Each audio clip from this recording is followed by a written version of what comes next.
Good evening everyone. Welcome to today's PAB analysis of date 5th March 2021 అండి. Before starting today's PIB analysis let me make a small announcement. ఒక చిన్న announcement చేయనివ్వండి. మన LTX classes వాళ్ళు మన offline classes ఏవైతే ఉన్నాయో offline classes మనం స్టార్ట్ చేయడం అనేది జరిగిందండి. ఎక్కడే అంటే ఎంవిపి కాలనీ వైజాగ్లో స్టార్ట్ చేయడం అనేది జరిగింది. లైఫ్ టైం వ్యాలిడిటీతో మీకు ఆఫ్లైన్ కోర్సెస్ అనేవి ఇవ్వడం అనేది జరుగుతుంది. ఫర్ ఎవర్ మీకు ఉద్యోగం వచ్చినంత వరకు మీరు ఆఫ్లైన్ క్లాసెస్ మీరు చక్కగా అటెండ్ అవ్వచ్చు. ఫీజు ఎంతండి అంటే కేవలం ఇండియాలోనే అతి తక్కువ ఫీజు అండి, 60,000 రూపాయలు మాత్రమే. 60,000 రూపాయలు ఒక్కసారి కట్టక్కర్లేదమ్మా, నెలకి 5,000 చొప్పున మీరు చక్కగా ఇన్స్టాల్మెంట్లో కట్టుకోవచ్చు. లైఫ్ టైం వ్యాలిడిటీతో వస్తుంది. మీరు ఆఫ్లైన్ జాయిన్ అయితే మీకు ఆన్లైన్ క్లాసెస్ కూడా కాంప్లిమెంటరీ యాక్సెస్ అనేది లభిస్తుంది. కాంప్లిమెంటరీగా మీరు ఆన్లైన్ కూడా వీడియోస్ ఏవైతే ఉంటాయో అవి చక్కగా చూసుకోవచ్చు. అర్థమైందా? ఫర్ ఎవర్ బోత్ లైవ్ క్లాసెస్కి అండ్ రికార్డెడ్ క్లాసెస్కి యాక్సెస్ లభిస్తుంది. ఆన్లైన్లో కూడా మీరు క్లాసెస్ వినొచ్చు, మీకు ఎలా కంఫర్ట్ అయితే అలాగా. అదే రెండు కలిపి వస్తాయి మీకు. సో పర్సనల్ సురేష్ సార్ ఉంటారు, సురేష్ సార్ గైడెన్స్ అనేది ఉంటుంది. దాంతోపాటు నేను కూడా అక్కడ అందుబాటులో ఉంటానమ్మా. నా personal guidance and personal support మీకు ఉంటుంది. ఏ డౌట్ ఉన్నా మీ పక్కనే ఉండి మీకు యూపీఎస్సీ ప్రిపరేషన్ మొత్తం మేము అండగా ఉండడం అనేది జరుగుతుంది. మిమ్మల్ని దగ్గరుండి యూపీఎస్సీ ప్రిపరేషన్ మీ బాధ్యత చూసుకోవడం అనేది మేము జరుగుతుంది. సో బ్యాచెస్ అనేవి 1 ఏప్రిల్ నుంచి మొదలవ్వడం అనేది జరుగుతున్నాయమ్మా. సో 1 ఏప్రిల్కి ఫీజు అనేది పెరగచ్చు. అడ్మిషన్స్ ఆల్రెడీ ఓపెన్ అయినాయి. సో ఈలోపే జాయిన్ అవ్వడానికి ప్రయత్నించండి. జాయిన్ ఎలా అవ్వాలండి? ఇది ప్రత్యూష మేడం నెంబర్. ఈ నెంబర్కి ఫోన్ చేసి మీరు చక్కగా జాయిన్ అవ్వచ్చు. లేకపోతే ఇక్కడ కనిపిస్తున్నటువంటి నెంబర్ ఏదైతే ఉంటుందో ఈ నెంబర్కి కూడా మీరు చక్కగా ఫోన్ చేసి జాయిన్ అవ్వచ్చమ్మా. ప్రత్యూష మేడం నెంబర్ అది. ఒకవేళ లేదు సార్ నేను దూరంగా ఉన్నాను వైజాగ్, మీరు వైజాగ్ వచ్చేస్తే చాలా బాగుంటుందమ్మా. ఎందుకంటే వైజాగ్లో చక్కగా హాస్టల్ ఫెసిలిటీస్ ఉంటాయి, వైజాగ్ వాతావరణం బాగుంటుంది, ప్రిపరేషన్కి కూడా మీకు అంతా అనుకూలంగా ఉండడం అనేది జరుగుతుంది. లేదు సార్ మరీ దూరంగా ఉన్నాను, వైజాగ్ కూడా రాలేను అంటే యూ కెన్ జాయిన్ మన ఆన్లైన్ కోర్స్ మీరు చక్కగా జాయిన్ అవ్వచ్చు. ఆన్లైన్ కోర్స్ కూడా ఇప్పుడు ఉన్నటువంటి ఆన్లైన్ కోర్స్ లైఫ్ టైం వ్యాలిడిటీతో వస్తుంది. యూపీఎస్సీ ఇన్ఫినిటీ లైఫ్ టైం వ్యాలిడిటీతో యూపీఎస్సీ ఆన్లైన్ అనేది యూపీఎస్సీ ఇన్ఫినిటీ అనేది అందిస్తున్నాం. దీనిలో prelims plus mains plus interview approach ఏదైతే ఉంటుందో అది ఉండడం అనేది జరుగుతుంది. ఫ్రమ్ వెరీ బేసిక్స్ పునాదుల నుంచి లోతుల నుంచి మీకు చెప్పడం అనేది జరుగుతుంది. దాంతోపాటు ఏపీపీఎస్సీ టీఎస్పీఎస్సీ కూడా మీకు కాంప్లిమెంటరీగా రావడం అనేది జరుగుతుంది. అండ్ ఈవెన్ సీశాట్ కూడా కలిపి వస్తుందండి. సీశాట్కి మేము ఎక్స్ట్రా ఛార్జ్ చేయట్లేదు. ఆన్లైన్ ఓన్లీ ఆన్లైన్ తీసుకోవాలంటే 50,000 రూపాయలు ఫీజు అండి. 50,000 రూపాయలు కూడా మీరు ఒక్కసారి కట్టక్కర్లేదమ్మా, నెలకి 5,000 చొప్పున చక్కగా మీరు కట్టుకుంటూ జాయిన్ అవ్వచ్చు. అర్థమైందా? ఆలోచించండి. మా వైజ్ డెసిషన్ అనేది తీసుకోండి, మీకు చాలా చాలా యూజ్ అవుతుంది. అర్థమైందా? దాంతోపాటు మీకు everyday mains answer writing practice ఏదైతే ఉంటుందో everyday mains answer writing practice అనేది చేపిస్తాం. సో ఎవ్రీడే మీకు క్వశ్చన్ ఇవ్వడం అనేది జరుగుతుంది, మీరు దానికి ఆన్సర్ రాస్తారు. సో రెస్పెక్టివ్ ఫ్యాకల్టీ మెంబర్స్ ఎవరైతే ఉంటారో వాళ్ళు మీ ఆన్సర్ని కరెక్ట్ చేసి మీకు కన్స్ట్రక్టివ్ ఫీడ్బ్యాక్ ఏదైతే ఉంటుందో ఎప్పటికప్పుడు మీకు ఫీడ్బ్యాక్ అనేది అందించడం అనేది జరుగుతుంది. సో దట్ మెయిన్స్ ఆన్సర్ రైటింగ్లో కూడా మీరు నిష్ణాతులు అవుతారు. చూడండి, if you want to master all the subjects you can join. మీరు ఆలోచించకుండా ఎటువంటి సందేహం పెట్టుకోకుండా యూపీఎస్సీ ఇన్ఫినిటీ జాయిన్ అవ్వచ్చు. మమ్మల్ని నమ్మి జాయిన్ అవ్వండి, మేము అందుబాటులో ఉంటాము. చక్కగా మీకు కంప్లీట్గా చెప్పడం అనేది జరుగుతుంది. అర్థమైందా? చాలా చాలా వాల్యూ అడిషన్ అనేది ఉంటుంది. సో ఒకవేళ మీరు కరెంట్ అఫైర్స్ మీరు మాస్టర్ అవ్వాలంటే you want to master current affairs, try to join our UPSC current affairs course. Fees ఎంతండి అంటే కేవలం యూపీఎస్సీ కరెంట్ అఫైర్స్ కోర్సుకి 10,000 మాత్రమే. 10,000కి కరెంట్ అఫైర్స్ లైఫ్ టైం వ్యాలిడిటీతో చెప్తాం. సో మీకు అన్నింటికి పిఐబి అనాలిసిస్ కానీ హిందూ అనాలిసిస్ కానీ పీడిఎఫ్స్ హిందూ అనాలిసిస్ డీటెయిల్గా రావడం అనేది జరుగుతుంది. సో ఆలోచించండి, మంచి డెసిషన్ వైజ్ డెసిషన్ అనేది తీసుకోండి. మా పర్సనల్ గైడెన్స్ కూడా మీకు ఉంటుంది. ఏ అడ్మిషన్స్ కావాలన్నా చక్కగా ఈ నెంబర్కి ఫోన్ చేసి చక్కగా జాయిన్ అవ్వండి. As far as optionals are concerned, optionals గురించి మనం మాట్లాడుకుంటే anthropology optional and PubAd optional ఏదైతే ఉంటుందో ఈ రెండు మనం ఆఫర్ చేస్తున్నామండి. ఫీజు ఎంతమ్మా అంటే 25,000 రూపాయలు. 25,000 రూపాయలకి మీకు ఆప్షనల్ అనేది లైఫ్ టైం వ్యాలిడిటీతో రావడం అనేది జరుగుతుంది. ఆలోచించండి. ఆంథ్రోపాలజీ నేనే చెప్తాను, పబ్లిక్ అడ్మినిస్ట్రేషన్ సురేష్ సార్ చెప్పడం అనేది జరుగుతుంది. అర్థమైందా? సో మీరు 5 ఇన్స్టాల్మెంట్లో 5,000 చొప్పున చక్కగా కట్టుకోవచ్చు కూడా, ఆప్షనల్ కూడా. ఆలోచించి డెసిషన్ తీసుకోండి. రైట్, ఇప్పుడు మన పిఐబి అనాలిసిస్ ఏదైతే ఉంటుందో దానిలోకి వెళ్దాం. చూడండి అమ్మ, ఈరోజు పిఐబి అనాలిసిస్లో మనం మాట్లాడుకోబోయే మొదటి ఆర్టికల్ వచ్చేసి first export consignments of red rice from Assam to the USA flagged of. Assam నుంచి రెడ్ రైస్ ఏదైతే ఉంటుందో ఇది స్టార్ట్ అవ్వడం అనేది జరిగింది. ఫస్ట్ ఎక్స్పోర్ట్స్ ఇదేదైతే ఉంటుందో బ్యాచ్ ఏదైతే ఉంటుందో స్టార్ట్ అవ్వడం అనేది జరిగిందంట. దీని గురించి డీటెయిల్గా ఎక్స్ప్లెయిన్ చేస్తాం. దిస్ పర్టికులర్ ఆర్టికల్ ఏదైతే ఉంటుందో మనం జిఎస్ పేపర్ 2లో మనం మాట్లాడుకోవడం అనేది జరుగుతుంది. అండ్ జిఎస్ పేపర్ 3లో కూడా మనం మాట్లాడడం అనేది జరుగుతుంది. సో డీటెయిల్డ్గా ఎక్స్ప్లెయిన్ చేస్తాను, జాగ్రత్తగా వినండి. In a major boost to India's rice exports potential, the first consignment of red rice was flagged off today to the యూఎస్ఏకి మన తాలూకా ఈ రెడ్ రైస్ ఏదైతే ఉంటుందో ఈ రెడ్ రైస్ స్టార్ట్ అవ్వడం అనేది జరిగిందంటే రెడ్ రైస్ యొక్క ఫస్ట్ బ్యాచ్ ఎక్స్పోర్ట్ ఏదైతే ఉంటుందో అది స్టార్ట్ అవ్వడం అనేది జరిగింది. సో దిస్ రెడ్ రైస్ ఏదైతే ఉంటుందో it is very very iron rich అండి. ఐరన్ ఏదైతే ఉంటుందో చాలా చాలా ఎక్కువగా ఉంటుంది. And it is usually grown in Brahmaputra valley of Assam. Assam పరిసర ప్రాంతంలో ఉండే బ్రహ్మపుత్ర వ్యాలీ ఏదైతే ఉంటుందో బ్రహ్మపుత్ర వ్యాలీలో దీన్ని పండించడం అనేది జరుగుతుంది. And without the use of any chemical fertiliser, ఎటువంటి కెమికల్ ఫెర్టిలైజర్స్ రసాయన ఎరువులు ఏవైతే ఉంటాయో అవి వాడకుండా దీన్ని పండించడం అనేది జరుగుతుంది. The rice variety is referred as Baodhan. దీన్ని బావోధాన్ అని చెప్పి కూడా అనడం అనేది జరుగుతుంది. Which is an integral part of the Assamese food. Assamese people ఎవరైతే ఉంటారో వాళ్ళు తినేటటువంటి ఆహారంలో this is very very important part అండి. ఏంటండి, that is Baodhan and it is called red rice. దీని తాలూకా మొదటి బ్యాచ్ ఫస్ట్ బ్యాచ్ యొక్క ఎక్స్పోర్ట్ యూఎస్ఏకి స్టార్ట్ అవ్వడం అనేది జరిగిందమ్మా. సో ఇక్కడ పిక్లో చూడండి, this is what red rice. Red rice మీకు కనిపిస్తుందని అనుకుంటున్నాను.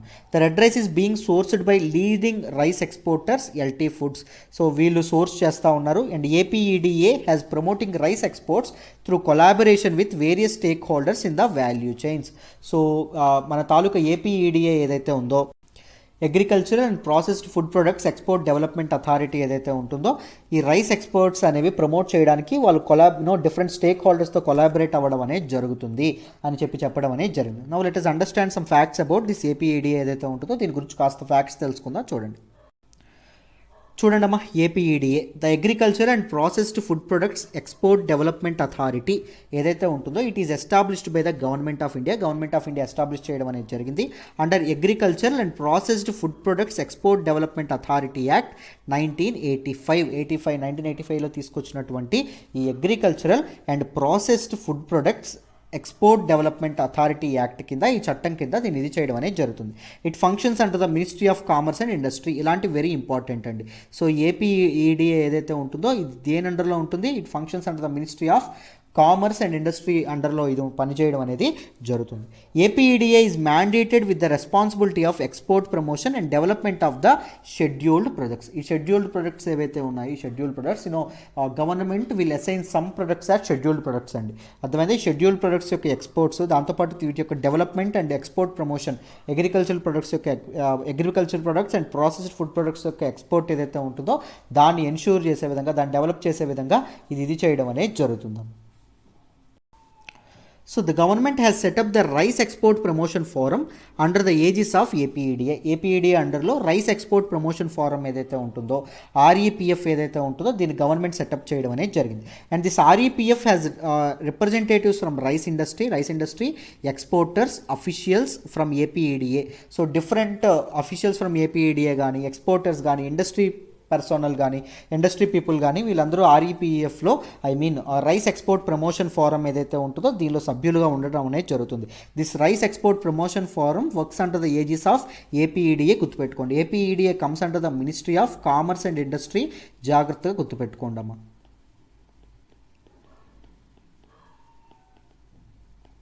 Right. So ministry of commerce and directors of agriculture from major rice producing states including west Bengal నుంచి, ఉత్తరప్రదేశ్ నుంచి, పంజాబ్, హర్యానా, తెలంగాణ, ఆంధ్రప్రదేశ్, అస్సాం, ఛత్తీస్గఢ్ అండ్ ఒరిస్సా ప్రాంతాల నుంచి ఈ రైస్ ఏదైతే ఉంటుందో రైస్ ఎక్స్పోర్ట్ యొక్క పని ఏదైతే ఉంటుందో అది చూసుకోవడం అనేది జరుగుతుంది. అర్థమైందా? అండ్ బోత్ దీస్ ఇన్స్టిట్యూషన్స్ ఏవైతే ఉన్నాయో వెరీ వెరీ ఇంపార్టెంట్. జాగ్రత్తగా మీరు గుర్తుపెట్టుకోండి. ప్రిలిమ్స్లో ఇలాంటి క్వశ్చన్స్ ఎక్కువగా అపేర్ అయ్యేటటువంటి అవకాశం ఉంటుంది. మళ్ళీ న్యూస్లోకి ఏమొచ్చిందో చూడండి. During the April and January period of 2021 the shipment of non basmati rice witnessed an impressive spike. Non basmati rice ఏదైతే ఉంటుందో అది ఇంప్రెసివ్ స్పైక్ అనేది చూడడం అనేది జరిగిందంట. చాలా ఎక్కువగా ఎక్స్పోర్ట్ అవ్వడం అనేది జరుగుతుంది. The non basmati rice exports was 26,058 crores ఏవైతే ఉంటాయో డ్యూరింగ్ ఏప్రిల్ టు జాన్వరి మధ్య అంత మొత్తంలో నాన్ బాస్మతి రైస్ ఏదైతే ఉంటుందో అది ఇది అవ్వడం అనేది జరిగిందంట. అండ్ 2020 పీరియడ్లో సేమ్ పీరియడ్లో ఎంత 11,543, డబల్ కంటే ఎక్కువ ఇది అవ్వడం అనేది జరిగింది, ఎక్స్పోర్ట్స్ పెరగడం అనేది జరిగింది. The exports of non basmati rice witnessed a growth of 125% in the rupee term and 115% in the dollar terms.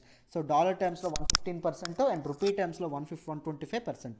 అంటే ఇదిగోండి చూడండి ఇక్కడ. బికాజ్ ఎందుకు ఈ టర్మ్స్లో తేడా వస్తుంది అంటే ఎక్స్చేంజ్ రేట్ ఏదైతే ఉంటుందో ఎక్స్చేంజ్ రేట్లో తేడా ఉండడం వల్ల. అదేవిధంగా డాలర్ ఇప్పుడు కాన్స్టెంట్గా ఉంటుంది, బట్ రూపీ ఏమవుతుంది, రూపీ వేరీ అవ్వడం అనేది జరుగుతుంది డాలర్తో పోలిస్తే. అందుకే మనం డాలర్తో రూపీ వేరీ ఏదైతే ఉంటుందో వేరీ చేస్తాం కాబట్టి రూపీని పోల్చుకుంటాం కాబట్టి మామూలుగా డాలర్తో పోలిస్తే 115%, రూపీతో పోలిస్తే 125% పెరగడం అనేది జరిగిందమ్మా. అర్థమైందా? Right, this is all about this article. I hope you understand. ఈ రెడ్ రైస్ ఎక్కడ ఉంటుంది, బ్రహ్మపుత్ర వ్యాలీలో అస్సాంలో ప్రొడ్యూస్ అవ్వడం అనేది జరుగుతుంది. అండ్ ఏపీఈడిఏ అంటే ఏంటి, దాంతోపాటు ఆర్ఈపిఎఫ్ రైస్ ఎక్స్పోర్ట్ ప్రమోషన్ ఫోరం అంటే ఏంటి, ఇవన్నీ మీకు డీటెయిల్గా అర్థమయ్యాయని అనుకుంటున్నాను. I hope you understand this article. Let us move to the next article. మనం మాట్లాడుకోబోయే నెక్స్ట్ ఆర్టికల్ వచ్చేసి India attracted total FDI inflow of $67.54 billion. So మొత్తం $67.54 బిలియన్ ఎఫ్డిఐ ఇన్ఫ్లో అనేది ఇండియాలోకి రావడం అనేది జరిగిందంటే డ్యూరింగ్ ఏప్రిల్ టు డిసెంబర్ 2020లో ఏప్రిల్ నుంచి డిసెంబర్ మధ్యలో ఎఫ్డిఐ ఇన్ఫ్లోస్ పెరిగాయంట. ఇంతకీ ఎఫ్డిఐ ఏంటి? ఎఫ్డిఐ అంటే ఫారెన్ డైరెక్ట్ ఇన్వెస్ట్మెంట్.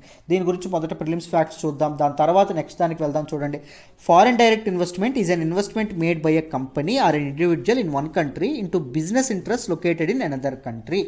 ఒక కంట్రీలో ఉన్నటువంటి వ్యక్తి వేరే కంట్రీలో ఇన్వెస్ట్మెంట్ పెడితే ఆ ఇన్వెస్ట్మెంట్ని ఏమంటాము, ఫారెన్ డైరెక్ట్ ఇన్వెస్ట్మెంట్స్ అని చెప్పి అనడం అనేది జరుగుతుంది. వ్యక్తే కాదు, కంపెనీ కూడా.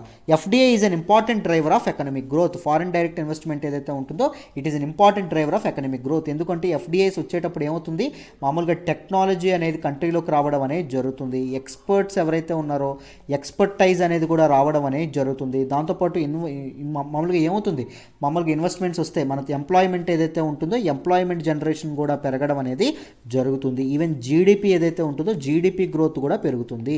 ఫారిన్ వాళ్ళు మన కంట్రీలో పెట్టినా మన కంట్రీలో గూడ్స్ ప్రొడ్యూస్ అయితే దాన్ని జీడిపిలో క్యాలిక్యులేట్ చేస్తాం, తెలుసు కదా. With in the Indian territories ఒక సంవత్సర కాలంలో ఏవైతే ప్రొడ్యూస్ అవుతాయో గూడ్స్ అండ్ సర్వీసెస్ వాటన్నింటినీ జీడిపిలో మనం క్యాలిక్యులేట్ చేయడం అనేది జరుగుతుంది.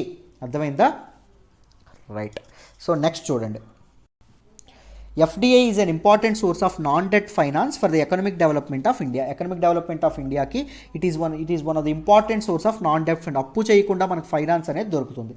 It has been the endeavor of the government to put in place and enabling an investor friendly FDI policy. FDIస్ని అట్రాక్ట్ చేసే విధంగా పాలసీస్ ఫార్ములేట్ చేయాల్సినటువంటి బాధ్యత, కర్తవ్యం ఎవరి చేతుల్లో ఉంటుంది, గవర్నమెంట్ చేతుల్లో ఉండడం అనేది జరుగుతుందమ్మా.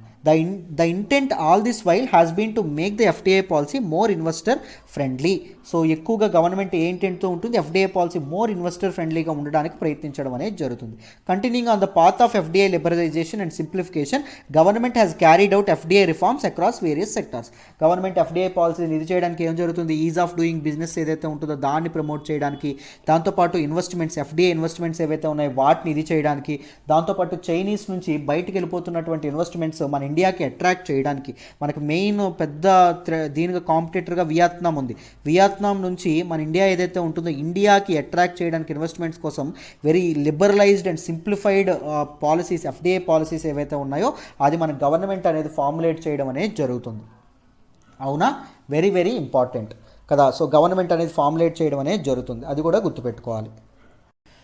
So these following trends in Indian foreign direct investment, FDIs కంటిన్యూస్గా పెరగడం అనేది ఏదైతే ఉంటుందో it is an endorsement of it's status as a preferred investment destination among global investments. Global investors ఇండియాని ఒక preferred destination for their investment అని చెప్పి అనుకుంటున్నారని చెప్పడానికి ఇదొక ఎండోర్స్మెంట్ అండి, ఇదొక ఉదాహరణ అని చెప్పి మనం చెప్పుకోవచ్చు. India has attracted total FDI inflow of $67.54 billion India during April to December మధ్యలో 2020 మధ్యలో ఇండియా అనేది అట్రాక్ట్ చేయడం అనేది జరిగిందంట. And it is the highest ever for the first 9 months of financial year. ఈ ఫైనాన్షియల్ ఇయర్లో ఫస్ట్ 9 monthsకి ఒక ఫైనాన్షియల్ ఇయర్లో ఫస్ట్ 9 monthsలో వచ్చేటటువంటి FDI ఇన్ఫ్లోస్లో ఇదే హైయెస్ట్ అంట. 2020లో హైయెస్ట్ అంట. And 22% higher as compared to the first 9 months of 2019-20. And 2019-20లోని మొదటి 9 నెలలతో పోలిస్తే ఏకంగా 22% ఎక్కువ FDIs అనేవి మన ఇండియాలోకి రావడం అనేది జరిగిందంటండి. FDI equity inflow grew by 40% in the first 9 months of financial year 2021. So FDI equity inflow ఏదైతే ఉంటుందో, అంటే షేర్ మార్కెట్లో ఇన్వెస్ట్మెంట్స్ ఏవైతే ఉన్నాయో, డైరెక్ట్ ఇన్వెస్ట్మెంట్స్ షేర్ మార్కెట్లో ఏవైతే ఉన్నాయో 40% ఏకంగా పెరగడం అనేది జరిగింది. ముఖ్యంగా జియోలోనే చాలా ఇన్వెస్ట్మెంట్స్ వచ్చినాయి. సౌదీ అరేబియా నుంచి కానీ డిఫరెంట్ జియోలో మన ఫేస్బుక్ ఇన్వెస్ట్మెంట్స్ రావడం కానీ ఇవన్నీ చాలా వరకు రావడం అనేది జరిగింది. అర్థమైందా? సో లాస్ట్ ఇయర్తో పోలిస్తే ఈ ఇయర్ 2020-21లో చాలా ఎక్కువ ఎఫ్టీఐ ఈక్విటీ ఇన్ఫ్లో కూడా పెరగడం అనేది జరిగిందంటండి. నెక్స్ట్ చూడండి అమ్మ, FDI inflow increased by 37% in third quarter of 2020-21. So FDI inflow ఏదైతే ఉంటుందో ఏకంగా 2020-2021లో 37% పెరగడం అనేది జరిగిందంట. Compare to third quarter of 2020, సరిగ్గా సంవత్సరం క్రితం Q3 ఆఫ్ 2019-20తో పోలిస్తే 37% పెరగడం అనేది జరిగిందంటండి. FDI inflow showed positive growth of 24% in the month of డిసెంబర్లోనే ఏకంగా 24% పాజిటివ్ గ్రోత్ అనేది ఇదవ్వడం అనేది జరిగిందంట. కంపేర్ టు డిసెంబర్ లాస్ట్ ఇయర్తో పోలిస్తే 24% పెరగడం అనేది జరిగిందంట. ఎఫ్డిఐస్ ఏవైతే ఉన్నాయో ఎఫ్డిఐ పెరగడం అనేది ఎకనామిక్ గ్రోత్ ఏదైతే ఉంటుందో ఎకనామిక్ గ్రోత్ పెరగడానికి ఒక సూచి అండి. అర్థమైందా? వెరీ ఇంపార్టెంట్, జాగ్రత్తగా గుర్తుపెట్టుకోవాలి. బికాజ్ ఏమొస్తాయి, ఎంప్లాయ్మెంట్ అనేది పెరుగుతుంది, ఎక్స్పర్టైజ్ అనేది పెరుగుతుంది, మన దాంతోపాటు టెక్నాలజీ ఏదైతే ఉంటుందో టెక్నాలజీ అనేది పెరగడం అనేది జరుగుతుంది. దాంతోపాటు జీడిపి గ్రోత్ ఏదైతే ఉంటుందో జీడిపి గ్రోత్ కూడా పెరిగేటటువంటి అవకాశం ఉంది. ముఖ్యంగా పోస్ట్ కోవిడ్ ఎకనామిక్ రికవరీ ఏదైతే ఉంటుందో ఎకనామిక్ రికవరీకి ఈ FDI inflow, foreign direct investment inflow ఏదైతే ఉంటుందో ఇది చాలా బాగా ఉపయోగపడుతుందనే మనం చెప్పుకోవచ్చమ్మా. అర్థమైందా? This is all about this article. I hope you understand this article in detail అమ్మా. Let us move to the next article. మనం మాట్లాడుకోబోయే నెక్స్ట్ ఆర్టికల్ వచ్చేసి rankings for ease of living index 2020 and municipal performance index 2020 announced. ఈ రెండింటికి rankings ఏవైతే ఉంటాయో ఈ రెండింటిని అనౌన్స్ చేయడం అనేది జరిగింది. దేని గురించి? ఈజ్ ఆఫ్ లివింగ్ ఇండెక్స్, ఎక్కడైతే చక్కగా లివింగ్ అనేది ఎక్కడైతే ఈజీగా ఉంటుంది, పెద్ద కష్టం లేకుండా సాధ్యపడుతుంది అని చెప్పేటటువంటి సూచి ఏ నగరాల్లో బాగుంటుంది అని. మున్సిపల్ పెర్ఫార్మెన్స్ ఇండెక్స్ 2020 ఈ రెండింటిని అనౌన్స్ చేయడం అనేది జరిగింది. The rankings under is of living index 2020 were announced for cities with a population of more than A million. 1 million అంటే 10 లక్షల కంటే ఎక్కువ జనాభా ఉండేటటువంటి సిటీస్ ఏవైతే ఉంటాయో వాటిలో ఈజ్ ఆఫ్ లివింగ్ ఇండెక్స్ ఏదైతే ఉంటుందో దాన్ని అనౌన్స్ చేయడం అనేది జరిగింది. అండ్ దాంతోపాటు cities with less than A million people, ఒక 1 మిలియన్ ప్లస్ పీపుల్, దాంతోపాటు 1 మిలియన్ కంటే తక్కువ ఉండేటటువంటి పీపుల్ సిటీస్ ఏవైతే ఉన్నాయో రెండింటిలోనే అనౌన్స్ చేయడం అనేది జరిగింది. మొత్తం 111 cities participated in the assessment exercise that was conducted in 2020. మొత్తం ఎన్ని సిటీస్ పార్టిసిపేట్ చేశాయండి ఈ అసెస్మెంట్లో? మొత్తం 111 సిటీస్ ఏవైతే ఉంటాయో 111 సిటీస్ పార్టిసిపేట్ చేయడం అనేది జరిగిందంట ఈ అసెస్మెంట్ డ్రైవ్లో. ఒకసారి ఏంటి డీటెయిల్స్ ఏమొచ్చారో చూడండి అమ్మ. So ease of living index and municipal performance index ఏవైతే ఉంటాయో ఈ రెండింటిని లాంచ్ చేశారు. To help assess the progress made in cities through various initiatives and empower them to use evidence to plan, implement and monitor their performance two assessment frameworks that is ease of living index and municipal performance index అనేవి ఇదవ్వడం అనేది జరిగింది. And they have been launched by the ministry of housing and urban affairs. Ministry of housing and urban affairs వాళ్ళు ఈ తాలూకా is of living index ఏదైతే ఉంటుందో and municipal performance index ఏవైతే ఉంటాయో ఈ రెండింటిని లాంచ్ చేశారు. దీని తాలూకా యూజ్ ఏంటంటే వాట్ ఈస్ ద సిగ్నిఫికెన్స్, ఎంతవరకు ఈ సిటీస్లో ఏర్పాటు చేసినటువంటి డిఫరెంట్ ఇనిషియేటివ్స్ ఎంతవరకు పనిచేస్తున్నాయి, ఎంతవరకు ఫ్రూట్స్ ఇస్తున్నాయి, ఎంతవరకు సరిగ్గా డిజైర్డ్ అవుట్పుట్ ఏదైతే ఉంటుందో డిజైర్డ్ అవుట్పుట్ ఇస్తున్నాయి. దాంతోపాటు ఒకవేళ ఇవ్వనటువంటి సిటీస్లో ప్లానింగ్, ఇంప్లిమెంటేషన్ అండ్ మానిటరింగ్ ఏదైతే ఉంటుందో, పెర్ఫార్మెన్స్ మానిటరింగ్ ఏదైతే ఉంటుందో దానికోసం కూడా ఈ తాలూకా ఇండెక్స్ ఏవైతే ఉంటాయి, ఈ తాలూకా అసెస్మెంట్ ఫ్రేమ్వర్క్స్ ఏవైతే ఉంటాయో అవి చాలా ఉపయోగపడతాయని చెప్పారు. This will help municipalities in better planning and management. చెప్పాను కదా, బెటర్ ప్లానింగ్ అండ్ మేనేజ్మెంట్కి and filling the gaps in city అడ్మినిస్ట్రేషన్లో ఏవైనా అవకతవకలు ఉన్నాయనుకోండి, ఏవైనా ఇబ్బందులు ఉన్నాయనుకోండి, వాటిని ఫుల్ఫిల్ చేయడానికి కూడా మున్సిపాలిటీస్కి చాలా ఇదవ్వడం అనేది జరుగుతుంది. దాంతోపాటు improving the liveability of cities for it's citizens. పౌరులు, సిటీ యొక్క సిటిజన్స్ ఎవరైతే ఉంటారో వాళ్ళు ఆ సిటీలో హ్యాపీగా బతకడానికి, వాళ్ళు హ్యాపీగా జీవించడానికి వాళ్ళ సిటీ యొక్క స్టాండర్డ్స్ ఏవైతే ఉంటాయో వాటిని పెంచడానికి కూడా మన తాలూకా ఇదేదైతే ఉంటుందో ఈ 2 అసెస్మెంట్ ఫ్రేమ్వర్క్స్ ఏవైతే ఉంటాయో అవి చాలా ఉపయోగపడతాయని చెప్పి మనకు చెప్పడం అనేది జరిగిందమ్మా. సో ఈ ర్యాంకింగ్స్లో బెంగళూరు ఏదైతే ఉంటుందో it emerged as the top performer in the million plus కేటగిరీలో ఏది ఎమర్జ్ అయింది? బెంగళూరు టాప్ పెర్ఫార్మర్గా ఎమర్జ్ అవ్వడం అనేది జరిగింది. బెంగళూరు తర్వాత పూణే, అహ్మదాబాద్, చెన్నై, సూరత్, నవీ ముంబై, కోయంబత్తూర్, వడోదర, ఇండోర్ అండ్ గ్రేటర్ ముంబై ఏవైతే ఉంటాయి ఇవి ఇదవ్వడం అనేది జరిగింది. సో బెటర్ లివబుల్ సిటీస్ అంటే ఇవి అర్థమైందా. మిలియన్ ప్లస్ అంటే 10 lakhs కంటే ఎక్కువ పాపులేషన్ ఉండేటటువంటి సిటీస్లో ఫస్ట్ వచ్చినటువంటిది ఏంటి Bengaluru, second Pune, third Ahmedabad, fourth Chennai, fifth Surat, sixth Navi Mumbai అండి. And in less than million category population less than million 10 లక్షల కంటే తక్కువ ఉండేటటువంటి పాపులేషన్ కేటగిరీలో షిమ్లా ఏదైతే ఉంటుందో షిమ్లా అనేది హయ్యెస్ట్ ర్యాంక్ అనేది ఇది అవ్వడం అనేది జరిగింది in ease of living index. So ease of living ఇండెక్స్లో షిమ్లా అనేది ఇది అవ్వడం అనేది జరిగింది. దీని followed by Bhubaneswar and Silvassa, దాంతోపాటు కాకినాడ, మన తాలూకు కాకినాడ ఏదైతే ఉంటుందో కాకినాడలో కూడా ఇది అవ్వడం అనేది జరిగింది. సాలెం, వెల్లూర్, గాంధీనగర్, గురుగ్రామ్, దేవనాగరి అండ్ తిరుచిరాపల్లి ఏవైతే ఉన్నాయో ఇవి కూడా ఇదవ్వడం అనేది జరిగిందండి. అర్థమైందా. Very very important. మన ఆంధ్రప్రదేశ్ నుంచి ఇదైనటువంటిది ఏంటి కాకినాడ, జాగ్రత్తగా గుర్తుపెట్టుకోండి. 1 million ప్లస్ దానిలో హైదరాబాద్ లేదు, మీరు గమనిస్తే 1 million ప్లస్ దానిలో హైయెస్ట్ ఏం వచ్చింది బెంగళూరు రావడం అనేది జరిగింది. It is followed by Pune and Ahmedabad. 1 million దీనిలో షిమ్లా అనేది highest rank, followed by Bhubaneswar, Silvassa and Kakinada ఏవైతే ఉంటాయి కాకినాడ. అర్థమైందా. And similar to ease of living index ఏదైతే ఉంటుందో ఈజ్ ఆఫ్ లివింగ్ ఇండెక్స్ లాగానే the assessment framework under municipality performance index ఏదైతే ఉంటుందో అది కూడా ఇది అవ్వడం అనేది జరిగింది. And it has classified municipalities based on their population million plus municipalities and less than million మున్సిపాలిటీస్గా ఇది అవ్వడం అనేది జరిగింది. In the million plus category Indore ఏదైతే ఉంటుందో ఇండోర్ అనేది హైయెస్ట్ ర్యాంక్తో ఎమర్జ్ అవ్వడం అనేది జరిగింది. ఇండోర్ తర్వాత సూరత్ అండ్ భోపాల్ ఏవైతే ఉంటాయో భోపాల్ నెక్స్ట్ ప్లేసెస్ అనేవి ఇది అవ్వడం అనేది జరిగిందండి.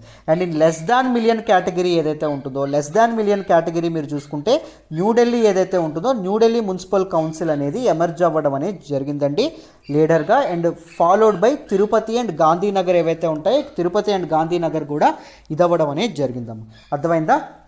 సో బోత్ మనకి ఏం చేశారు ఈజ్ ఆఫ్ లివింగ్ ఇండెక్స్ ఏదైతే ఉంటుంది ease of living index and municipal performance index and municipal performance index launch చేశారు. ఈజ్ ఆఫ్ లివింగ్ ఇండెక్స్లో top rank Bengaluru, million plus కేటగిరీలో మిలియన్ కంటే తక్కువ కేటగిరీలో షిమ్లా అండ్ మిలియన్ ప్లస్ కేటగిరీలో మున్సిపల్ పెర్ఫార్మెన్స్ ఇండెక్స్లో ఎవరండి ఇండోర్ అండ్ దీనిలో న్యూఢిల్లీ మున్సిపల్ కౌన్సిల్ ఏదైతే ఉంటుందో న్యూఢిల్లీ మున్సిపల్ కౌన్సిల్ ఇది కూడా ఇది చేయడం అనేది జరిగింది. నెక్స్ట్ చూడండి. And both the indices represent an attempt to gauge the performance of cities across India. ఇండియాలో సిటీస్ యొక్క పెర్ఫార్మెన్స్ ఏదైతే ఉంటుందో దాన్ని చూపించడానికి దాన్ని పర్ఫెక్ట్గా ఇది చేయడానికి పర్ఫెక్ట్గా గమనించడానికి చాలా ఉపయోగపడుతుంది. And various parameters of urban living మీద వేరియస్ పారామీటర్స్ దీనిలో దృష్టిలో పెట్టుకొని చేయడం అనేది జరుగుతుంది. The ease of living index encapsulates the outcome indicators while the municipal performance index captures the enabling input parameters. So administration ఎలా ఉంది, ఇన్పుట్ ఎలా ఉంది, సో ఎటువంటి ఇవి ఉన్నాయి, ఐ మీన్ మన తాలూకా ఇన్పుట్ పారామీటర్స్ అంటే ఎటువంటి ఇనిషియేటివ్స్ ఉన్నాయి, దాంతోపాటు ఏమున్నాయని చెప్పి దీనిలో ఇదవ్వడం అనేది జరుగుతుంది. And whereas ease of living index ఏదైతే ఉంటుందో అవుట్కమ్ ఇండికేటర్స్ ఏవైతే ఉన్నాయో అవుట్కమ్ ఇండికేటర్స్ సో ఎలా ఇవన్నీ ఎలా పెర్ఫామ్ చేస్తూ ఉన్నాయి, సో జనాలకి ఎలా ఉపయోగపడుతున్నాయి అని అవుట్కమ్ బేస్డ్ పారామీటర్స్ మీద దీన్ని ఇది చేయడం అనేది జరుగుతుంది. These indices provide a holistic assessment of cities based on their efforts to cultivate better quality of life, ప్రజలకు బెటర్ క్వాలిటీ ఆఫ్ లైఫ్ అందించడానికి, బెటర్ ఇన్ఫ్రాస్ట్రక్చర్ క్రియేట్ చేయడానికి అండ్ అర్బనైజేషన్ యొక్క ఛాలెంజెస్ ఏవైతే ఉంటాయో ఛాలెంజెస్ అనేవి అడ్రస్ చేయడానికి దీస్ 2 ఇండైజెస్ ఏవైతే ఉంటాయో ఇవి రెండు ఉపయోగపడతాయి అని చెప్పి మనకి చెప్పడం అనేది జరిగిందమ్మ. అర్థమైందా. వాట్ ఆర్ దోస్ 2 ఇండైజెస్ మనకి రెండు ఏంటండి అవి ఈజ్ ఆఫ్ లివింగ్ ఇండెక్స్ ఏదైతే ఉంటుందో ease of living index and దాంతోపాటు మున్సిపల్ పెర్ఫార్మెన్స్ ఇండెక్స్ ఏదైతే ఉంటుందో municipal performance index.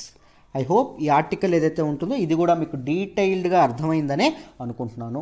So let's move to the next article అమ్మ.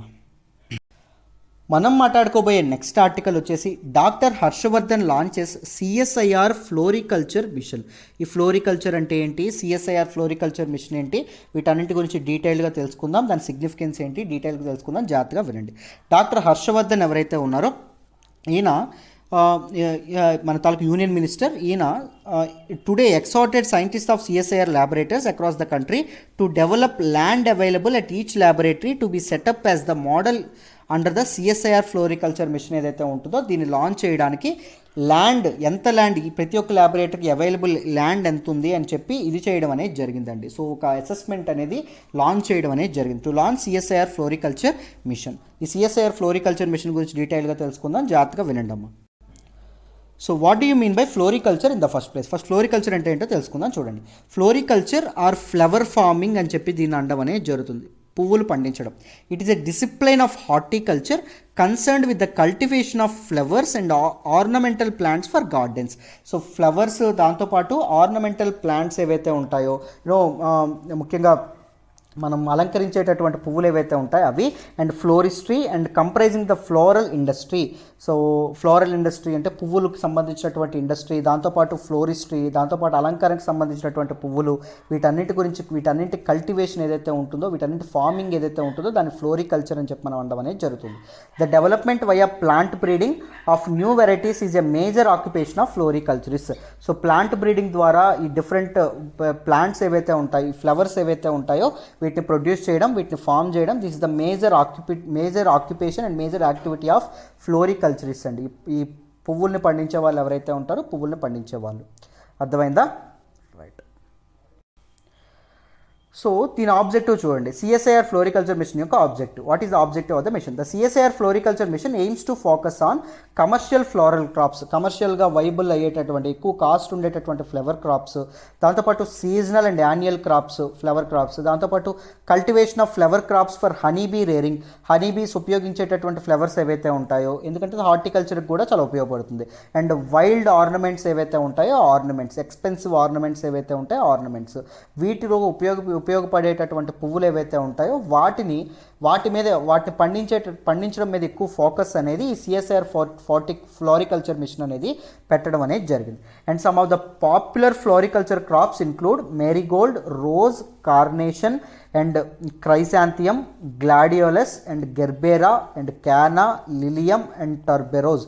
ఈ ప్లాంట్స్ ఏవైతే ఉంటాయి, ఈ క్రాప్స్ ఏవైతే ఉంటాయి, వీటిని ఎక్కువగా ఇది చేయడం అనేది జరుగుతుంది. మీ అందరికీ తెలుసు, rose is a very ornamental, very expensive and ornamental crop. దాంతోపాటు మ్యారీగోల్డ్ కూడా వెరీ ఎక్స్పెన్సివ్. సో పెళ్ళిళ్ళు గట్రా అయ్యేటప్పుడు వీటిని ఎక్కువగా ఎక్స్పెన్సివ్గా చూపిస్తారు డెకరేషన్స్లో. సార్ మేము కంప్లీట్గా రోజ్ పెడుతున్నాం, కంప్లీట్గా మ్యారీగోల్డ్ పెడుతున్నాం, లేకపోతే కంప్లీట్గా గెర్బెరా పెడుతున్నాం అని చెప్పి మనకు చెప్పడం అనేది జరుగుతుంది. డెకరేషన్ ఎవరైతే చేస్తారో వాళ్ళకి ఇండస్ట్రీలో ఉండేటటువంటి వాళ్ళు, ఫ్లోరికల్చర్ ఇండస్ట్రీలో ఉండేవాళ్ళు, వాళ్ళకి ఇవన్నీ గురించి డీటెయిల్డ్గా తెలుస్తుంది.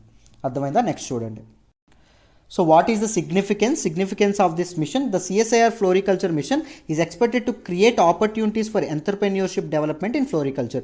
Floriculture లో ఎంటర్ప్రెన్యూర్షిప్ ఏదైతే ఉంటుందో, ఈ బిజినెస్ ఇదేదైతే ఉంటుందో, బిజినెస్ని ప్రమోట్ చేయడం ఏదైతే ఉంటుందో దానికోసం ఇది చాలా ఉపయోగపడుతుంది. దాంతోపాటు under the mission CSIR will lead to infuse the latest technologies in the field of floriculture. ఫ్లోరికల్చర్లో ఒక లేటెస్ట్ టెక్నాలజీస్ ఏవైతే ఉంటాయో వాటిని ఇన్ఫ్యూజ్ చేసే విధంగా, వాటిని ఉపయోగించే విధంగా కూడా సిఎస్ఐఆర్కి ఒక మంచి ప్లాట్ఫామ్ అనేది దొరకడం అనేది జరుగుతుంది. Doctor Harshvardhan, who is the union minister, also launched CSIR societal portal along with Android app. CSIR యొక్క సొసైటల్ పోర్టల్ అనేటటువంటి యాప్ ఏదైతే ఉంటుందో, వెబ్ పోర్టల్, దాంతోపాటు ఒక ఆండ్రాయిడ్ యాప్ను కూడా ఆయన క్రియేట్ చేయడం అనేది జరిగింది. This portal has been developed by CSIR team with the help of my government టీమ్తో పాటు ఈ సిఎస్ఐఆర్ టీమ్ ఏదైతే ఉంటుందో, సిఎస్ఐఆర్ టీమ్ వాళ్ళు ఇది పోర్టల్ని క్రియేట్ చేయడం అనేది జరిగింది. The portal is to facilitate the public to submit the societal problems that can be resolved using science and technology interventions. ఈ పోర్టల్ అనేది ఎందుకు ఉపయోగపడుతుంది? ప్రజలకు ఉపయోగపడడం అనేది జరుగుతుంది. సొసైటీలో ఉండేటటువంటి different problems and science and technology యొక్క ఇంటర్వెన్షన్స్ అండ్ ఇన్నోవేషన్స్ ఏవైతే ఉన్నాయో, ఇన్నోవేషన్స్ని ఉపయోగించి ఆ ప్రాబ్లమ్స్ని ఎలా సాల్వ్ చేయొచ్చు అనేటటువంటి ఐడియాస్ని ప్రజలు ఇవ్వచ్చండి. అండ్ ప్రాబ్లమ్స్ని కూడా తెలపచ్చు. సో సిఎస్ఐఆర్ గ్రూప్ ఎవరైతే ఉంటారో వాళ్ళందరూ ఏం చేస్తారు, మనకి ఈ తాలూకా ఇదేదైతే ఉంటుందో, పీపుల్ ప్రాబ్లమ్స్ ఏవైతే ఉన్నాయో వాళ్ళ చేతుల్లో ఉంటే టెక్నాలజీ ఉపయోగించి సాల్వ్ చేయడానికి ప్రయత్నించడం కూడా జరుగుతుందమ్మా. నెక్స్ట్ చూడండి అమ్మా. సో మనం మాట్లాడుకోబోయే నెక్స్ట్ ఆర్టికల్ వచ్చేసి maritime India summit 2021 concludes today with Chabahar day.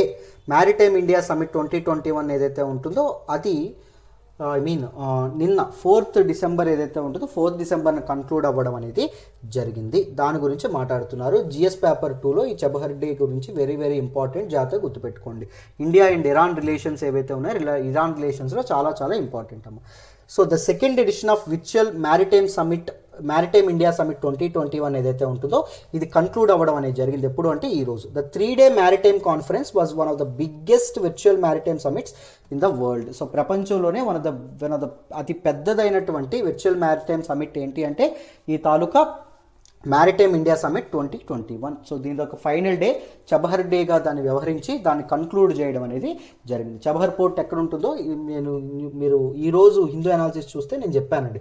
ఈ చబహర్ పోర్ట్ ఎక్కడ ఉంటుంది, ఇరాన్లో ఉండడం అనేది జరుగుతుంది. It is very strategically important for ఇండియాకి. సెంట్రల్ ఏషియా ఏదైతే ఉంటుందో సెంట్రల్ ఏషియాకి కనెక్టివిటీ కోసం ఇది చాలా చాలా ఇంపార్టెంట్ అండి. ఏదండి ఈ చబహర్ పోర్ట్ ఏదైతే ఉంటుందో ఈ చబహర్ పోర్ట్ అర్థమైందా. దీన్ని మనం మన తాలూకా international north south transportation corridor ఏదైతే ఉంటుందో దానిలోని ఈ చబహర్ పోర్ట్ని ఇంక్లూడ్ చేయాలని చెప్పి కూడా ఆలోచించడం అనేది జరుగుతుంది. ఈ international north south transportation corridor గురించి కూడా నేను హిందూ అనాలిసిస్లో ఎక్స్ప్లెయిన్ చేశాను. ఒకసారి కావాలంటే హిందూ అనాలిసిస్లో డీటెయిల్గా చూడండి. సో ఈ international north south transportation corridor అనేది ఎక్కడి నుంచి ఎక్కడికి, ఇండియా నుంచి రష్యా వరకు ఇదవ్వడం అనేది జరుగుతుంది. And it encompasses how many regions, central Asian region, Iran, దాంతోపాటు మన తాలూకా యూరప్ ఏదైతే ఉంటుందో నార్థన్ యూరప్ ఏదైతే ఉంటుందో నార్త్ యూరప్ను కూడా ఇది కవర్ చేయడం అనేది జరుగుతుంది. సో దీన్ని ఇనిషియేట్ చేసినటువంటి వ్యక్తులు ఎప్పుడు ఇనిషియేట్ చేశారు, 2000లో ఇనిషియేట్ చేయడం అనేది జరిగింది. 2002లో దీనికి సంబంధించినటువంటి అగ్రిమెంట్ చేసుకున్నారండి. అర్థమైందా. 2000లో ఏ కంట్రీస్ ఇనిషియేట్ చేసినాయి, ఇండియా, ఇరాన్ అండ్ రష్యా ఏవైతే ఉంటాయి ఈ 3 కంట్రీస్ ఇనిషియేట్ చేయడం అనేది జరిగింది. 2002లో దానికి సంబంధించినటువంటి అగ్రిమెంట్ ఏదైతే ఉంటుందో అది కూడా జరగడం అనేది జరిగింది. హిందూ అనాలిసిస్లో ఇంకా డీటెయిల్డ్గా చెప్పాను, ఒకసారి చూడండి. So the Chabahar port provides an alternative route for trade between India and landlocked Afghanistan bypassing Pakistan. Chabahar port ఎక్కడ ఉంది అంటే చూడండి, ఇక్కడ ఇరాన్ ఏదైతే ఉంటుందో ఇరాన్లో ఉండడం అనేది జరుగుతుంది. సో ఇదేం చేస్తుంది, ముంబై నుంచి మనం ఇక్కడ చూసుకుంటే మనకి యాక్సెస్ అనేది క్రియేట్ చేయడం అనేది జరుగుతుంది. సో మనం ఏం చేయాలి, సెంట్రల్ ఏషియాకి వెళ్ళాలంటే మనం పాకిస్తాన్ మీదుగా వెళ్ళాల్సి వస్తుంది. పాకిస్తాన్ దానికి ఒప్పుకుంటుందా, ఒప్పుకోదు. సో ఇండియా అనేది ఏం చేస్తుంది, చబహర్ పోర్ట్కి వెళ్ళి చబహర్ పోర్ట్ ద్వారా ఆ రోడ్డు మార్గం ఏదైతే ఉంటుందో రోడ్డు మార్గంలో మన తాలూకా ఆఫ్ఘనిస్తాన్ మనం ఇదవ్వడం అనేది జరుగుతుంది. ఆఫ్ఘనిస్తాన్కి మనకి కనెక్టివిటీ అనేది పెరగడం అనేది జరుగుతుంది. సో దాంతోపాటు ఇరాన్ నుంచి మనకి సెంట్రల్ ఏషియా ప్రాంతాలు ఏవైతే ఉంటాయో, అజర్బైజాన్ లాంటి ప్రాంతాలు ఏవైతే ఉంటాయో అక్కడికి కూడా మనకి యాక్సెస్ ఏదైతే ఉంటుందో యాక్సెస్ పెరగడం అనేది జరుగుతుంది. దాంతోపాటు ఈ చబహర్ పోర్ట్ ఏదైతే ఉంటుందో ఇది పర్షియన్ గల్ఫ్ ఏదైతే ఉంటుందో, ఈ పర్షియన్ గల్ఫ్ అంటే ఇదండి, ఈ Persian Gulf very very important. Oil ఏదైతే ఉంటుందో ఆయిల్ రిజర్వ్స్ చాలా చాలా ఉండడం అనేది జరుగుతుంది. దానికి వెరీ వెరీ ఇంపార్టెంట్. పర్షియన్ గల్ఫ్కి దగ్గరగా కూడా ఉండడం అనేది జరుగుతుంది. స్ట్రాటజికల్లీ ఇంపార్టెంట్ అమ్మ. సో నెక్స్ట్ చూడండి, in his key note to address of Chabahar day session final day session ఏదైతే అయిందో దానిలో Shri Mansukh Mandaviya, he is minister of ports, shipping and waterways, said that Chabahar port project will be developed as a transit hub for cross connectivity between India and Eurasia ప్రాంతాలు ఏవైతే ఉంటాయో ఈ రెండింటికి ఒక కనెక్టివిటీగా మన తాలూకా ఇదేదైతే ఉంటుందో ఈ చబహర్ పోర్ట్ అనేది ఉపయోగపడుతుంది. Because it will bypass Pakistan యొక్క మనకి ఇదేదైతే ఉంటుందో అది ఇదవ్వడం అనేది జరుగుతుంది అని చెప్పడం అనేది జరిగింది. And further added that Chabahar port handled 123 vessels, మొత్తం 123 వెజల్స్ హ్యాండిల్ చేయడం అనేది జరిగింది. And total 13,752 TEUs and 18 lakh tons of bulk and general cargo. ఇంత మొత్తంలో కార్గో ఏదైతే ఉంటుందో, షిప్మెంట్స్ ఏవైతే ఉంటాయో వాటిని మన తాలూకా చబహర్ పోర్ట్ ఏదైతే ఉంటుందో అది హ్యాండిల్ చేయడం అనేది జరిగింది అని మనకి చెప్పడం అనేది జరిగిందమ్మ. Shri Mandaviya reiterated that importance of maritime sector and said the 21st century will not belong to land and it will be century of the seas, skies and space అని చెప్పడం అనేది జరిగింది. సో ఇలాంటి లైన్స్ ఏవైతే ఉన్నాయో those are very very important. మెయిన్స్లో రాసేటప్పుడు ఇలాంటి లైన్స్ రాస్తే చాలా బాగుంటుంది.